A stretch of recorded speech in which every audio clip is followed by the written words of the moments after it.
The rain fell hard on the stones of Ashford Manor. Lady Celestine Grey stood at the edge of the market square. Her cloak was soaked through. Water dripped from the hood that hid her face. She was not supposed to be here. Ladies of her station did not wander the crowded streets alone. They did not stand in the rain like common folk. They did not search for lost things in places where shadows grew long and voices grew rough. But Celestine was not like other ladies. She pulled her cloak tighter and moved through the crowd. Voices called out around her. Merchants shouted their prices. Children laughed and splashed in puddles. A dog barked somewhere nearby. Then she heard it. A small voice, thin and broken. "Mama?" Celestine stopped. Her heart squeezed in her chest. She turned slowly. A child stood behind her. A little girl with wild, dark curls and eyes too big for her small face. Her dress was torn and dirty. Her feet were bare. Mud caked her ankles. The girl stared up at Celestine with a look that made her chest ache. "Mama?" the child said again. Her voice shook. Hope and fear mixed together in that single word.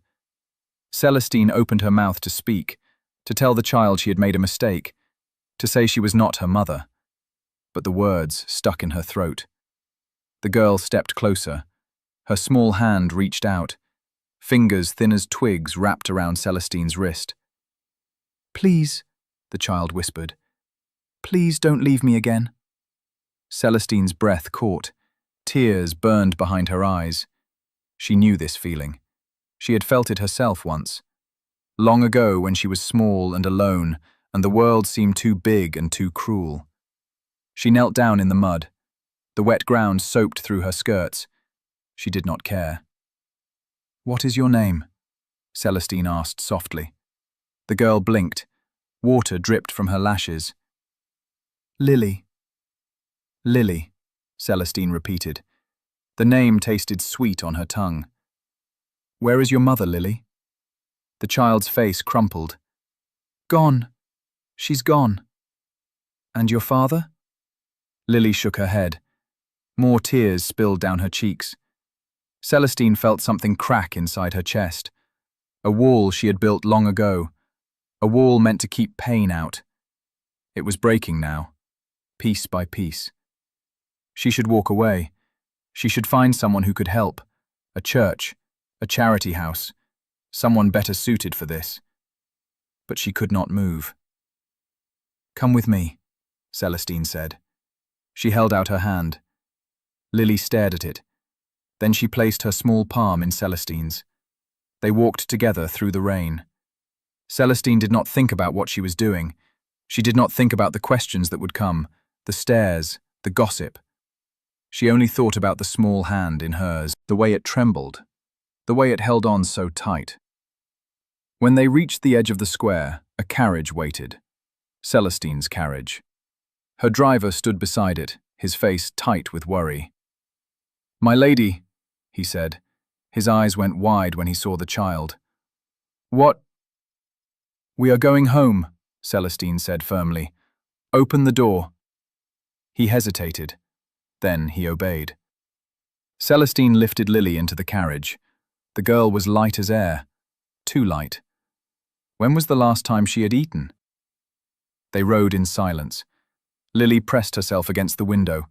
She stared out at the world with wide eyes, as if she had never seen it before. Celestine watched her. This small, fragile creature.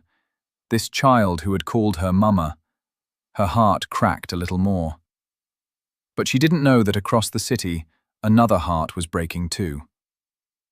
Duke Thorne Ashford stood in his study. Shadows stretched across the walls. The fire had burned low. He did not bother to stoke it. He stared at the portrait above the mantel, a woman with golden hair and kind eyes.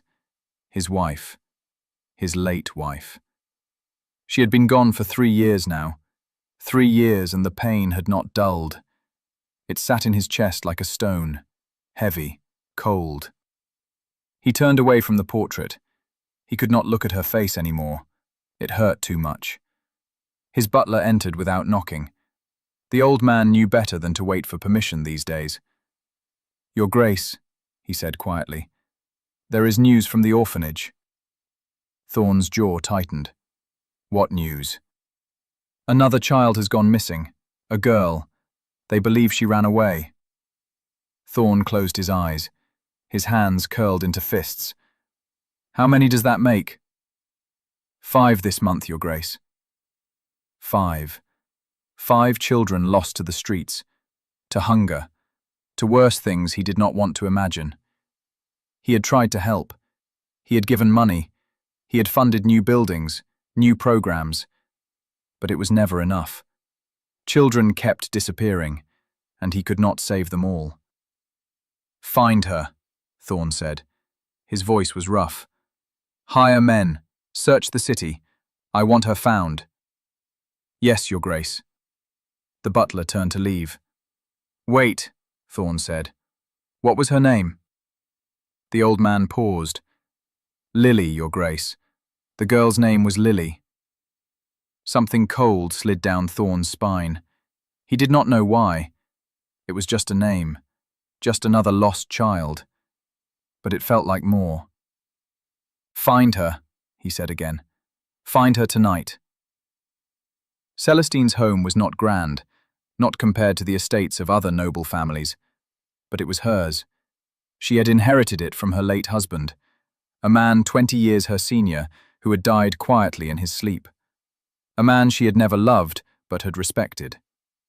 He had left her everything: the house, the land, the freedom to live as she chose. And she had chosen solitude. Until now. She led Lily through the front door. The servants stopped and stared. Celestine ignored them. "Draw a bath," she told the housekeeper, "and bring food. Bread, soup, something warm." The woman nodded. Her eyes stayed on the child. Celestine took Lily upstairs, to a room that had been empty for years, a room meant for a child that had never come. She helped Lily out of her wet clothes. The girl did not speak. She only watched Celestine with those big, dark eyes. When the bath was ready, Celestine washed her gently. Dirt swirled in the water, dark and thick. How long had she been on the streets? Lily did not cry. She sat very still, as if she were afraid to move, afraid that if she did, this dream would end. Celestine wrapped her in a clean towel. Then she dressed her in one of her own nightgowns. It was far too big. The hem pooled on the floor, but it was soft and warm. They ate together by the fire. Lily tore into the bread like she was starving. She probably was. Celestine watched her. Questions filled her mind. Where had she come from? Who was her mother? How had she ended up alone? But she did not ask. Not yet. "You can sleep here tonight," Celestine said softly. "You are safe now." Lily looked up at her. Tears welled in her eyes. "You won't leave?" Celestine's throat tightened. "No, I won't leave." "Promise?" "I promise." Lily climbed into the bed. Celestine tucked the blankets around her. She sat beside her until the child's breathing slowed, until sleep finally claimed her. Then Celestine stood. She walked to the window. Rain still fell outside. The world was dark and cold. What had she done? She had brought a stranger into her home, a child she knew nothing about, a child who might have family looking for her. But when she closed her eyes, all she could see was Lily's face, the hope in her eyes when she had called her mama. Celestine had never been a mother. She had never even held a baby. But in that moment, something had awakened inside her. Something she thought had died long ago. A need to protect, to care, to love. Yet someone was watching her window from the street below. The next morning came too soon. Celestine woke to find Lily standing beside her bed. The child stared at her with wide eyes. "I thought you left," Lily whispered. Celestine sat up. "I told you I wouldn't. People always leave." The words were so simple, So matter of fact. But they cut deep. Celestine reached out. She tucked a curl behind Lily's ear. Not me. They went downstairs together. The servants had prepared breakfast. Eggs, toast, fresh cream. Lily ate like she had never seen food before. Celestine barely touched her plate. Her mind raced. She needed to find out where Lily had come from. She needed to see if anyone was looking for her. But part of her did not want to know. Part of her wanted to keep this child, to pretend she was hers. That made her a fool. "My lady," the housekeeper said softly. She stood in the doorway. Her face was pale. "There is a man here to see you." Celestine frowned. "Who?" "He says he is from the Duke of Ashford. He is looking for a missing child." The room went cold. Celestine looked at Lily. The girl had gone very still. Her eyes were fixed on her plate. "Tell him I will be there shortly," Celestine said. The housekeeper nodded and left. Celestine knelt beside Lily. "Do you know the Duke of Ashford?" Lily shook her head, but her hands trembled. "Tell me the truth, Lily." The child bit her lip. Tears filled her eyes. "I ran away. From the big house. The one with all the children." "An orphanage?" Lily nodded. Celestine's heart sank. Of course. She should have known. "Why did you run?" "They were mean.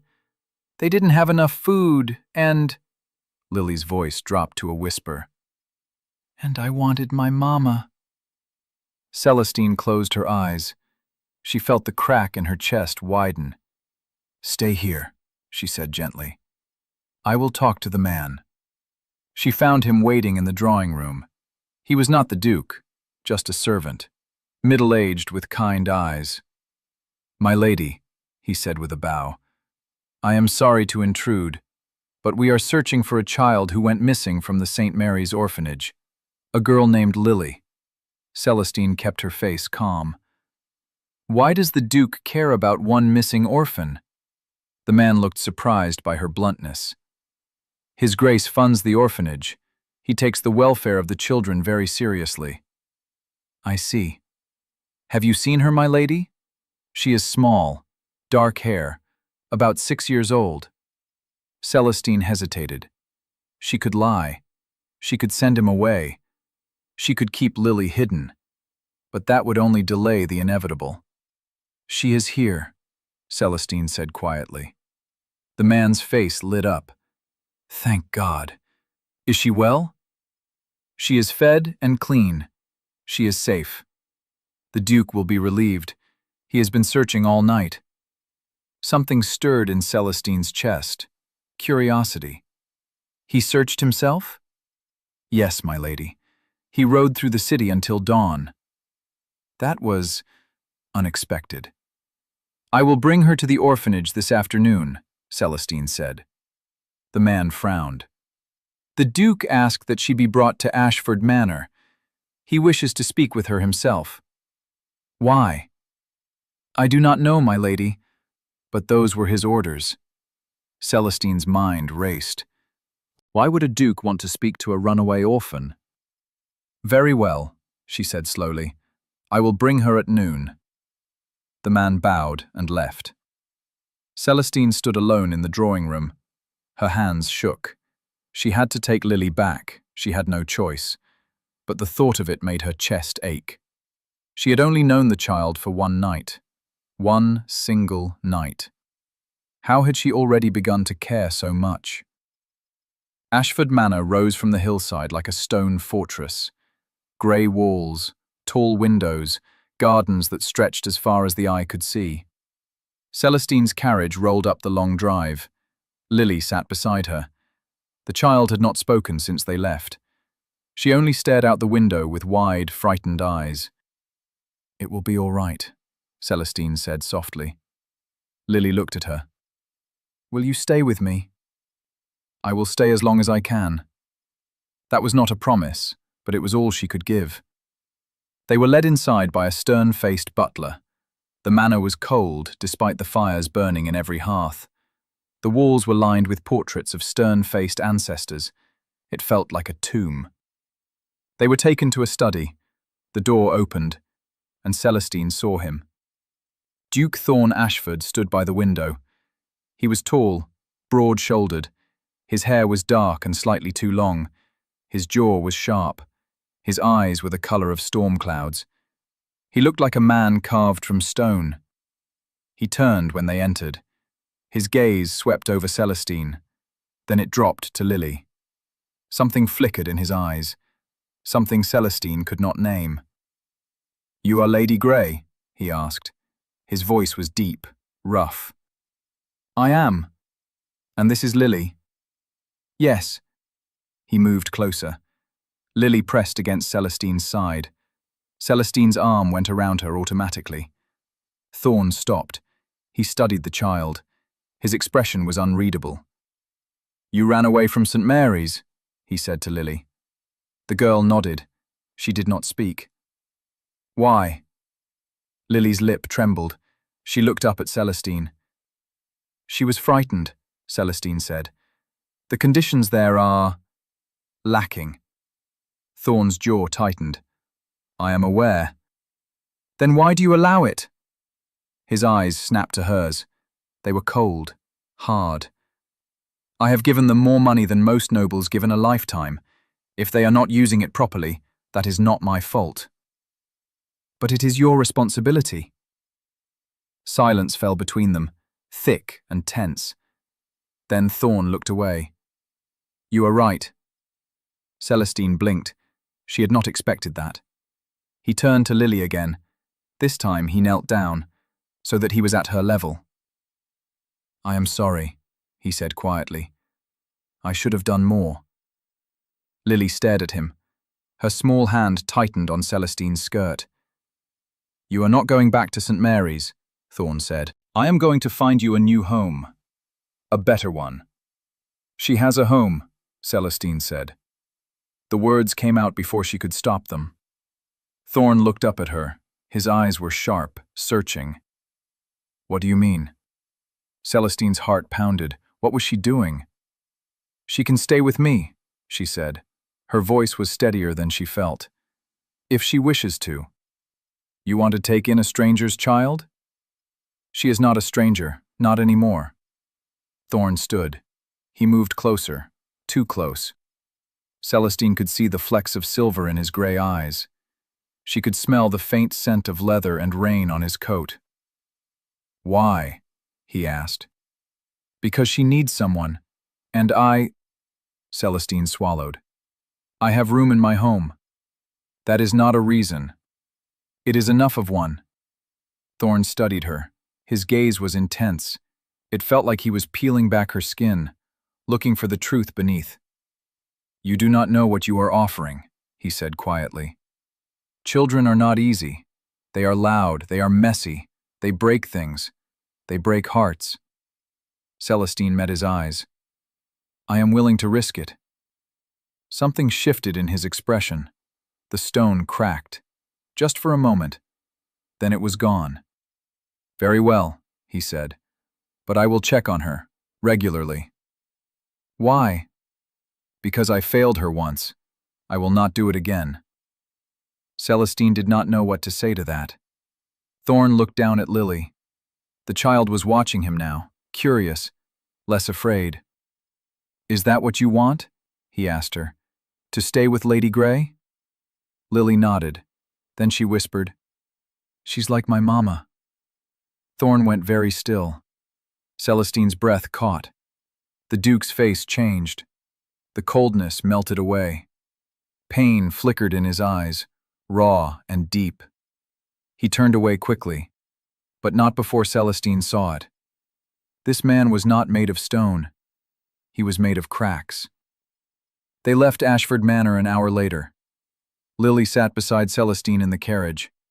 She hummed softly to herself. Celestine stared out the window. Her mind spun. She had just agreed to raise a child she had known for less than 2 days. What had she been thinking? But when she looked at Lily, the doubt faded. This was right. She did not know how she knew, but she did. "Will the Duke really come visit?" Lily asked. "He said he would." "Is he nice?" Celestine hesitated. Nice was not the word she would use. "I think he is complicated." "What does that mean?" "It means he has secrets, just like everyone else." Lily thought about that. Then she said, "Do you have secrets?" Celestine smiled sadly. "Yes, I do." "Will you tell me?" "Someday." But she didn't know that the Duke's secrets were darker than she imagined. The first visit came a week later. Celestine was in the garden with Lily. They were planting flowers. Lily's hands were covered in dirt. She laughed as she patted the soil around a rose bush. Celestine's heart felt light, lighter than it had in years. Then she heard the sound of hooves on gravel. She looked up. A black horse stood at the edge of the garden, and on it sat Duke Thorn Ashford. He dismounted smoothly. He wore no coat, just a white shirt and dark trousers. His sleeves were rolled up. Celestine could see the muscles in his forearms. She looked away quickly. "Your Grace," she said. She stood and brushed the dirt from her skirts. "We were not expecting you." "I said I would visit." "I thought you meant in a few weeks." "I meant today." Lily ran over to him. Her face was bright with excitement. "Look, we are planting roses." Thorn's expression softened, just slightly. "Are you?" "Yes. Lady Celestine says they will bloom in the summer. Red ones and pink ones and white ones." "That sounds beautiful." Lily beamed. Then she grabbed his hand. "Come see." Celestine watched as the Duke was pulled across the garden by a 6-year-old girl. He did not protest. He simply followed. Lily showed him everything. The roses, the lavender, the little stone path she had helped build. Thorn listened. He asked questions. He knelt down to examine the plants. And slowly, the coldness in his face melted away. Celestine felt something stir in her chest, something warm and dangerous. She pushed it down. After the tour, Lily ran off to chase a butterfly. Thorn walked over to Celestine. "She seems happy," he said. "She is." "You have done well." Celestine looked at him. "Why do you care so much?" Thorn's jaw tightened. "I told you. I failed her once." "But why does that matter? You do not know her. She is just one child out of hundreds." "She is not just one child." His voice was rough, hard. "None of them are." Celestine frowned. There was something he was not saying, something buried deep. "Did you lose someone?" she asked softly. Thorn's eyes snapped to hers. For a moment, she thought he would walk away, or tell her to mind her own business. But he did not. "My daughter," he said quietly. "I lost my daughter." Celestine's heart stopped. I did not know you had a child." "No one does. She died when she was 3, the same fever that took my wife." The pain in his voice was a living thing. It wrapped around Celestine's chest and squeezed. "I am sorry," she whispered. "So am I." They stood in silence. The sun was warm on their skin, but the air between them was cold. "Her name was Rose," Thorn said. "She loved flowers. She would pick them from the garden and bring them to her mother, every morning." Celestine's eyes burned. "That is why you care about the orphans." "Yes. You are trying to save them, because you could not save her." Thorn looked away. His jaw worked. "It does not bring her back." "No, but it matters." He looked at her then, really looked at her. His eyes were grey and deep and full of shadows. "You understand," he said. It was not a question. "Yes." "Why?" Celestine hesitated. She had not spoken of this in years. She had buried it, locked it away. But something about this man made her want to tell the truth. "I cannot have children," she said quietly. "I tried, for years, but my body, it would not carry them." Thorne's expression shifted. Understanding flickered in his eyes. "That is why you took in Lily?" "Yes." "You are trying to fill a hole that cannot be filled." Celestine flinched. The words were harsh, but they were true. "Maybe," she admitted, "but at least I am trying." Thorne stepped closer. He was so close she could feel the heat of him, smell the scent of leather and something darker, something that made her pulse quicken. "You are braver than I am," he said softly. "Why?" "Because I stopped trying." His words hung in the air, heavy, final. Then Lily's laughter broke the spell. She ran back to them, holding a butterfly on her finger. "Look, look!"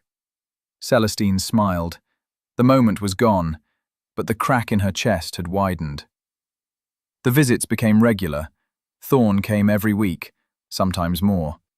He brought gifts for Lily, books, dolls, a wooden horse that she loved. He stayed for tea.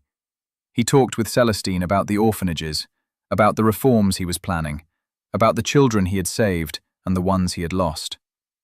And slowly, Celestine began to see past the stone exterior. Thorne was not cold. He was wounded. He was not cruel. He was afraid. Afraid to care. Afraid to lose someone again. But Lily was breaking through his walls, one smile at a time. And so was Celestine. She did not mean to. She did not want to. But every time he looked at her with those storm-grey eyes, she felt something shift inside her. Something dangerous. Something that felt like hope. Yet someone was watching them from the shadows.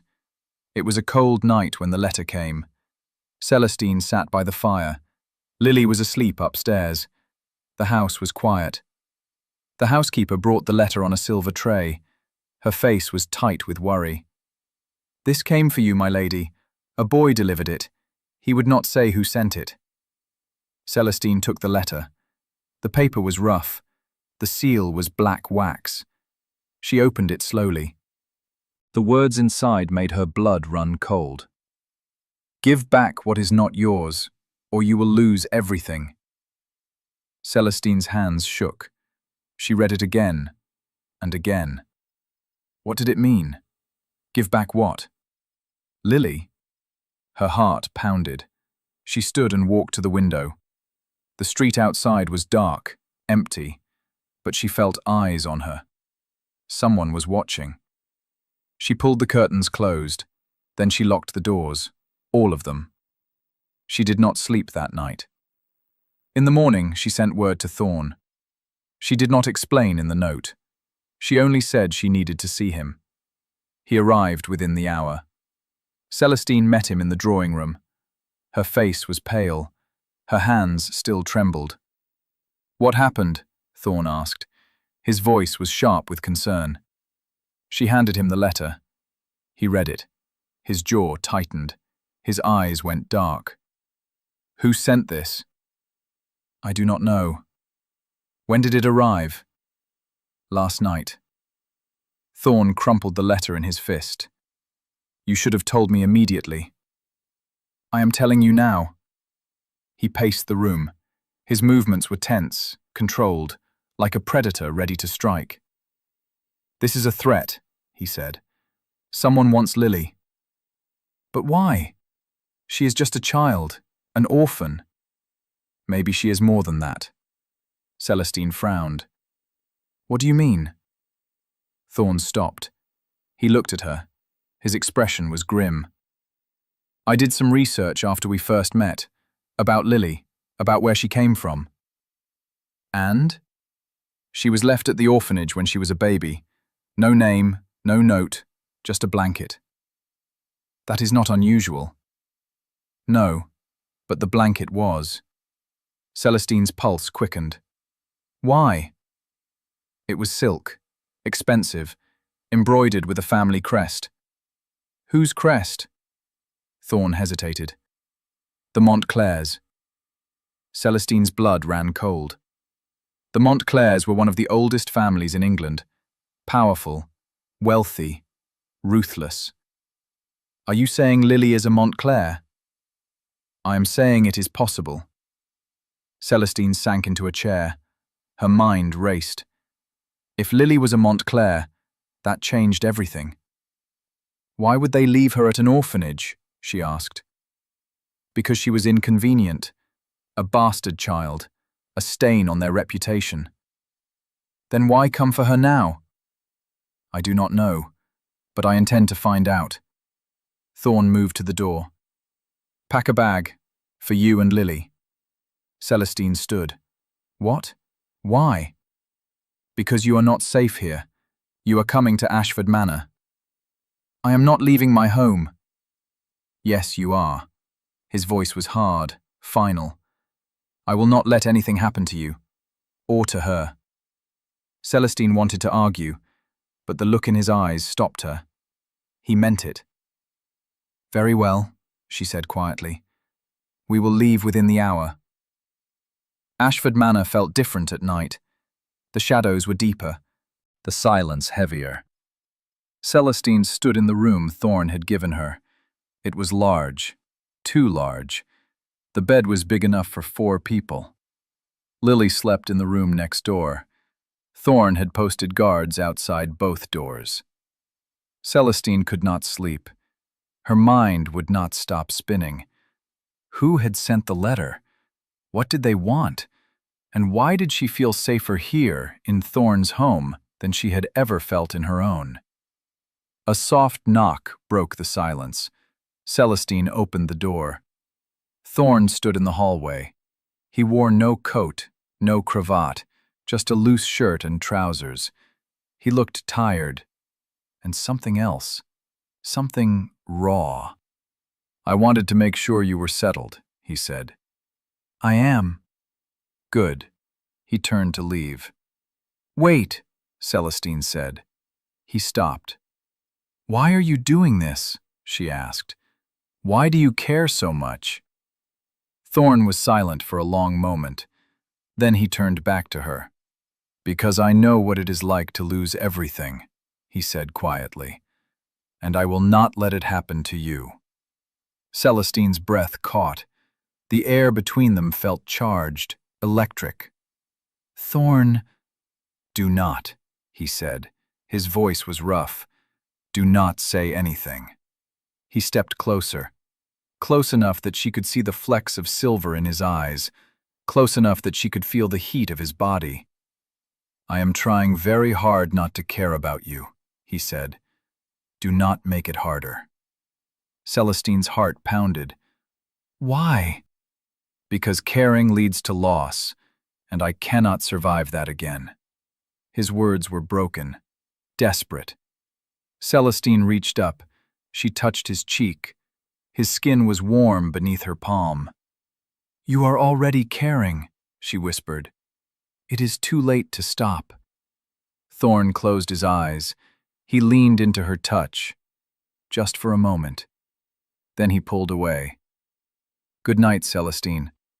He left before she could respond. Celestine stood alone in the doorway. Her hand still tingled where she had touched him. The crack in her chest had become a chasm. But she didn't know that across the manor, Lily was waking to the sound of footsteps in the hall. The scream cut through the night like a blade. Celestine bolted from her bed. She ran to Lily's room. The door was open. The bed was empty. Her heart stopped. Lily! She ran into the hallway. Thorn was already there. His face was pale. His eyes were wild. The guards are gone, he said. His voice was tight, controlled, but she could hear the panic beneath it. What do you mean, gone? Someone took them. And Lily. Celestine's world tilted. She grabbed the wall to steady herself. No! No, no, no! Thorn grabbed her shoulders. Listen to me. We will find her, I promise you. How? We do not even know who took her. Yes, we do. Celestine looked at him. His eyes were dark, furious. "The Montclairs," he said. "It has to be them." "Then we go to them, now." "It is not that simple." "I do not care. She is my daughter." The words echoed in the hallway. Celestine froze. Her daughter. She had said it without thinking. But it was true. Lily was hers, in every way that mattered. Thorne's expression softened. "I know." He released her shoulders. Then he took her hand. His grip was firm, steady. "We will get her back," he said. "Together." The Montclair estate was a fortress. High walls, iron gates, guards at every entrance. Thorne and Celestine arrived at dawn. They were not invited. They did not care. Thorne pounded on the door. It opened to reveal a butler with cold eyes. "The Duke and Lady Grey to see Lord Montclair," Thorne said. His voice was ice. "Lord Montclair is not receiving visitors." "He will receive us." Thorne pushed past the butler. Celestine followed. They found Lord Montclair in his study. He was an older man, silver hair, sharp features, eyes like a snake. "Your Grace," he said smoothly, "to what do I owe this unexpected visit?" "You know why we are here," Thorne said. His voice was deadly quiet. "I am afraid I do not." "Where is Lily?" Montclair's expression did not change. "I do not know who that is." "Do not lie to me." Thorne stepped closer. His hands curled into fists. "You took her from my home. You sent the threats. You want her back." "Back?" Montclair smiled. It was a cold, cruel thing. "She was never mine to begin with." "But she is your blood." Silence fell, thick and heavy. Montclair's smile faded. "So you know?" "Yes." "Then you know she is better off forgotten." Celestine felt rage boil in her chest. She stepped forward. "She is a child, not a mistake to be erased." Montclair looked at her. His eyes were empty. "She is a bastard, the product of my son's indiscretion. She has no place in this family." "Then why take her?" "Because my son is dying, and before he goes, he wants to see her. One last time." Celestine's breath caught. She looked at Thorne. His face was hard, but his eyes flickered with something. Doubt? Pity? "Where is she?" Celestine asked quietly. Montclair hesitated. Then he stood. "Follow me." They found Lily in a small room on the second floor. She sat on a bed. A young man sat beside her. He was pale, thin. His eyes were hollow with illness. But he smiled when he saw Lily. And she smiled back. Celestine's heart twisted. "Lily," she said softly. The girl looked up. Relief flooded her face. "Mama!" She ran across the room. She threw herself into Celestine's arms. Celestine held her tight. Tears streamed down her face. "I was so scared." "I'm sorry," Lily whispered. "I didn't mean to go. The man said my real papa wanted to see me." Celestine looked at the young man on the bed. He watched them with sad eyes. "I am sorry," he said hoarsely. I needed to see her. Before..." He did not finish. He did not need to. Celestine felt her anger drain away. This man was dying, and he had wanted to say goodbye to the daughter he had never known. "What is your name?" she asked gently. "Thomas." "Did you know about her? Before?" "No. My father hid her from me. I only found out recently, when I became ill." He coughed. The sound was wet and painful. "I wanted to give her something, to let her know she was wanted, even if no one else thought so." He reached into his pocket. He pulled out a small velvet box. "This was her mother's," he said. He opened it. Inside was a delicate silver locket. "I want her to have it." Celestine took the box. She looked at Thorne. He nodded. "Thank you," she said. Thomas smiled. Take care of her, please. I will. They left soon after. Montclair did not stop them. He only watched from the doorway. His face was unreadable. In the carriage, Lily sat between Celestine and Thorn. She held the locket in her small hands. "Was that really my papa?" she asked quietly. "Yes," Celestine said. "Why didn't he keep me?" "Because he did not know about you. And when he found out, he was too sick to take care of you." Lily thought about that. "But you will take care of me, right?" Celestine's throat tightened. "Always." Lily leaned against her. "Good. Because you are my real mama." Celestine closed her eyes. Tears slipped down her cheeks. Across from her, Thorn watched. His face was soft, open, and for the first time, Celestine saw the man beneath the stone. Yet the danger was not over. They returned to Ashford Manor as the sun set. The sky was painted in shades of gold and pink. Lily fell asleep in the carriage.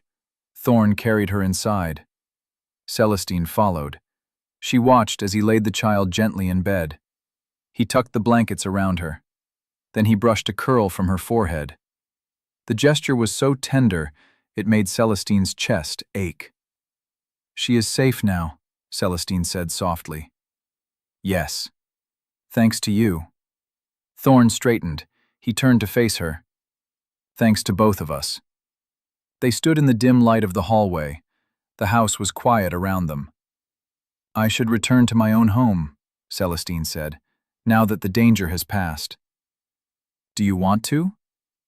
The question hung in the air. Celestine hesitated. The truth was, she did not want to leave. She felt safe here, not just from danger, but from loneliness. "No," she admitted, "but I should." "Why?" "Because—" She trailed off. How could she explain it? "Because staying here makes me want things I cannot have." Thorn stepped closer. "What things?" Her heart pounded. "Do not make me say it." "Say it." "Thorn, say it, Celestine." She met his eyes. They were dark, intense, full of something she did not dare name. "You," she whispered. "I want you." The words broke something between them. The wall they had both been building crumbled. Thorn closed the distance. His hand cupped her cheek. His thumb brushed her skin. "I have been trying not to want you," he said roughly, "since the moment I saw you." "Why?" "Because I am broken. I am empty. I have nothing left to give." "That is not true." "It is. My wife and daughter took everything when they died. I am a shell, a ghost." Celestine placed her hand over his heart. She felt it beat beneath her palm, strong, steady. "You are not a ghost," she said. "You are alive, and you are here, and you care. About Lily, about the orphans, about me." "Caring is dangerous." "So is living." Thorn's jaw tightened. "I cannot lose anyone else. I will not survive it." "Then do not lose me. Stay. With me. With us." He stared at her. Conflict warred in his eyes. Then he leaned down. His forehead touched hers. "I do not know how." "We will figure it out. Together." For a long moment they stood there, breathing the same air, hearts beating in sync. Then Thorn kissed her. It was not gentle. It was desperate, hungry, like a man drowning and she was air. Celestine kissed him back. She poured everything into it, all her fear, her hope, her need. When they finally pulled apart, they were both breathless. "Stay," Celestine whispered. "Please." Thorn looked at her, and slowly he nodded. "I will stay." But neither of them knew that danger still lurked in the shadows. 3 days later, everything changed. Celestine woke to the sound of shouting. She bolted upright. Morning light streamed through the windows. Something was wrong. She dressed quickly and ran downstairs. Servants rushed through the halls. Their faces were pale with fear. "What is happening?" Celestine demanded. The housekeeper turned to her. Tears streaked her face. "It's Lily, my lady. She's gone." Celestine's world stopped. "What?" "She was in the garden. We only looked away for a moment, and then she was gone." No. No, this could not be happening. Not again. Celestine ran outside. Thorn was already there. He stood in the garden. His face was ashen. "Thorn!" He turned. His eyes were wild. "Someone took her. Again." "Who? Montclair?" "No. I sent men to his estate. He is still there. And Thomas died last night." Celestine's knees went weak. "Then who?" A servant ran up to them. He held a letter. "Your Grace, this was found on the gate." Thorn took it. He ripped it open. His face went white. "What does it say?" Celestine asked. Thorn's hand shook. He handed her the letter. Celestine read it, and her blood turned to ice. "You took her from me once. I will not let you take her again. Come to the old mill at midnight, alone, or you will never see her again."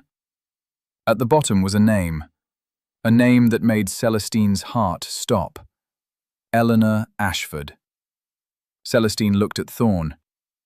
"Your wife?" "No." His voice was broken, raw. "My wife is dead." "Then who?" "Her sister." Celestine's mind raced. "I do not understand." Thorn sank onto a bench.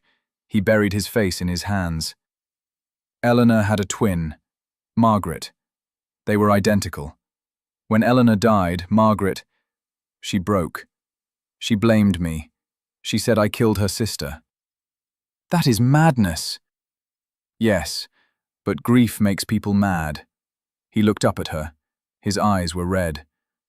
"Margaret disappeared after the funeral. I thought she had left the country. I did not know she was still here." "Why would she take Lily?" "Because she wants to punish me. She wants me to feel what she felt, to lose a child." Celestine's chest tightened. "We have to get her back." "I will go. Tonight." "Not alone. I am coming with you." "No, it is too dangerous." "I do not care. Lily is my daughter. I will not sit here and wait." Thorn stood. He gripped her shoulders. "If something happens to you—" "It won't. We will do this together." He stared at her. Then, slowly, he nodded. "Together." The old mill stood at the edge of the estate. It had been abandoned for years. The roof had caved in. The walls were crumbling. It looked like something from a nightmare. Celestine and Thorn approached on foot. The night was dark. No moon, no stars, just shadows and silence. They reached the door. Thorn pushed it open. It creaked loudly. Inside was black. They could see nothing. "Margaret!" Thorn called. His voice echoed. "I am here! Let her go!" Laughter answered him, cold and broken. A figure stepped from the shadows. She looked exactly like the woman in the portrait at Ashford Manor. Golden hair, kind eyes. But there was nothing kind in her now. "Thorn," Margaret said. Her voice was soft, sweet, like poison. "You came. Where is Lily?" "Safe. For now." "Let her go. This is between you and me." "Oh, but it is not." Margaret moved closer. In her hand was a knife. It gleamed in the faint light. "You took Eleanor from me. You killed her." "I did not kill her. She was sick." "You should have saved her. You should have done more." "I tried. God knows I tried. But there was nothing I could do." "Liar!" Margaret's face twisted with rage. "You let her die. You and that brat of yours. Rose. She killed my sister. Celestine stepped forward. Rose was a child. She did nothing wrong. Margaret's eyes snapped to her. And who are you? Another replacement? Another woman to fill Eleanor's place? I am no one's replacement. You will be no one at all, soon. Margaret lunged. Celestine barely had time to react. Thorn threw himself in front of her. The knife slashed across his arm. Blood spattered the floor. Thorn! Celestine screamed. He staggered but did not fall. Run! No! Run! But Celestine did not run. She grabbed a piece of broken wood from the floor. She swung it at Margaret. It connected with her shoulder. Margaret cried out. She stumbled back. You little... Where is Lily? Celestine demanded. Her voice was fierce, unafraid. Margaret laughed. It was a broken, shattered sound. You think you can save her? You think you can be her mother? I am her mother. No, you are nothing. Just like Eleanor was nothing. Just like Rose was nothing. Celestine's rage boiled over. She swung again. This time the wood hit Margaret's hand. The knife clattered to the floor. Thorn moved fast. He grabbed Margaret. He pinned her arms behind her back. Where is she? He growled. Margaret spat at him. Burn in hell! Then a small voice cut through the chaos. Mama? Celestine spun around. Lily stood in the doorway. She was filthy and tear-streaked but alive. Lily! Celestine ran to her. She scooped her up. The child wrapped her arms around her neck. I was scared, Lily sobbed. I know, but you are safe now. Thorn held Margaret tight. The authorities are on their way. You will answer for this. Margaret laughed again, but this time it was empty, hollow. I already have, she whispered. Then she went limp in his arms. The authorities came. They took Margaret away. She did not fight. She only stared at the ground with empty eyes. Thorn's arm was bandaged. The wound was not deep, but it would scar. They returned to Ashford Manor as dawn broke. The sky was painted in shades of pink and gold. Lily fell asleep in Celestine's arms. The child clung to her even in sleep. Celestine carried her upstairs. She laid her gently in bed. She sat beside her and watched her breathe. Thorn appeared in the doorway. He leaned against the frame. He looked exhausted, haunted. Is she all right? He asked quietly. She will be. And you? Celestine looked at him. I am still here. That is enough. Thorn crossed the room. He knelt beside her. He took her hand in his. You saved her, he said. His voice was rough with emotion. You saved us both. We saved each other. Thorn's eyes shone with unshed tears. I thought I had lost everything.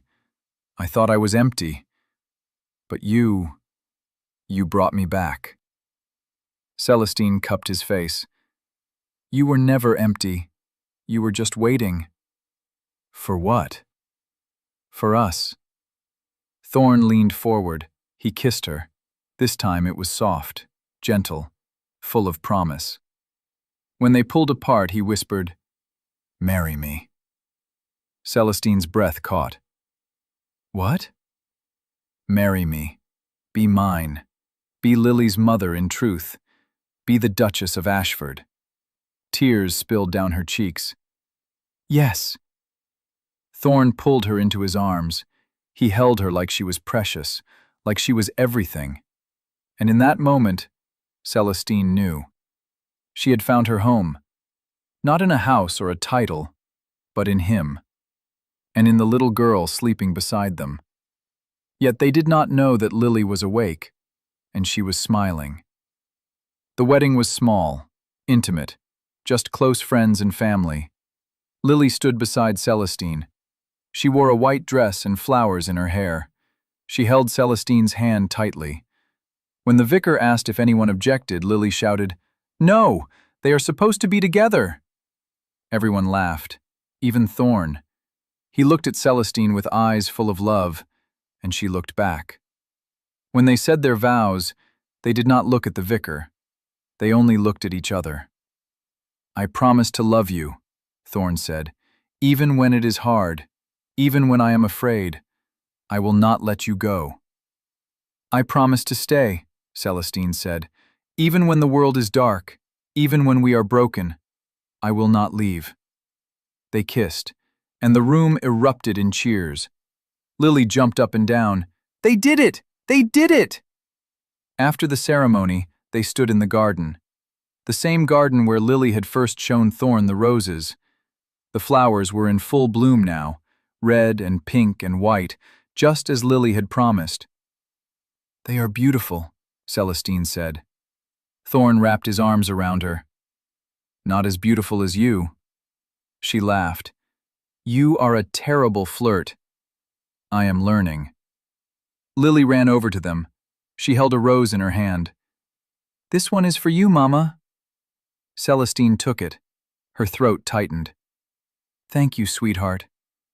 "And this one is for you, Papa." Thorn froze. His eyes went wide. "What did you call me?" Lily smiled. "Papa. You are my papa now, right?" Thorn knelt down. He pulled her into his arms. His shoulders shook. Celestine realized he was crying. "Yes," he said. His voice broke. "I am your papa." Lily hugged him tight. "I love you. I love you too." Celestine watched them. Her heart was so full it felt like it might burst. This was her family, her home. She had lost so much. They all had. But here, in this garden, they had found something new, something real, something worth fighting for. The sun was warm on Celestine's skin. She sat in the garden and watched Lily play. The girl was 8 now, tall and wild and full of life. She ran through the roses with a wooden sword. She was pretending to be a knight. Thorn sat beside Celestine. His hand rested on her stomach. It was swollen with new life. "How are you feeling?" he asked. "Tired. Happy." He smiled. It was a real smile, the kind that reached his eyes. "I never thought I would have this again," he said quietly. "A family, a future. Neither did I. But we do. Because of you." Celestine leaned her head on his shoulder. "Because of us." Lily ran over to them. Her face was flushed with excitement. "Mama, Papa, come play." Thorn stood. He held out his hand to Celestine. "Shall we?" She laughed. "I am not sure I can run right now." "Then I will carry you." He scooped her up. She shrieked with laughter. Lily cheered. They played in the garden until the sun began to set. The sky turned gold and pink. The roses glowed in the fading light. When they finally went inside, Lily held Celestine's hand. "Mama?" "Yes, love?" "I am glad I found you, that day in the rain." Celestine stopped. She knelt down. She looked into those big, dark eyes. "So am I," she whispered. "Do you think my real mama would be happy? That I found you?" Celestine's eyes burned. She pulled Lily into her arms. "I think she would be proud, because you are brave and strong and full of love." Lily hugged her tight. "I love you, Mama." "I love you too, forever." Thorn watched them from the doorway. His face was soft, open, full of love. He had been broken once, shattered by loss and grief. But 2 people had put him back together. A woman who saw past his walls, and a little girl who called her Mama by mistake. No, not a mistake. A miracle. Because sometimes the best families are not born, they are found. In gardens and rain, in laughter and tears, In moments when a cold heart cracks open and lets the light in. And that is exactly what happened. The day an orphan called her Mama, and a widowed duke felt his cold heart crack.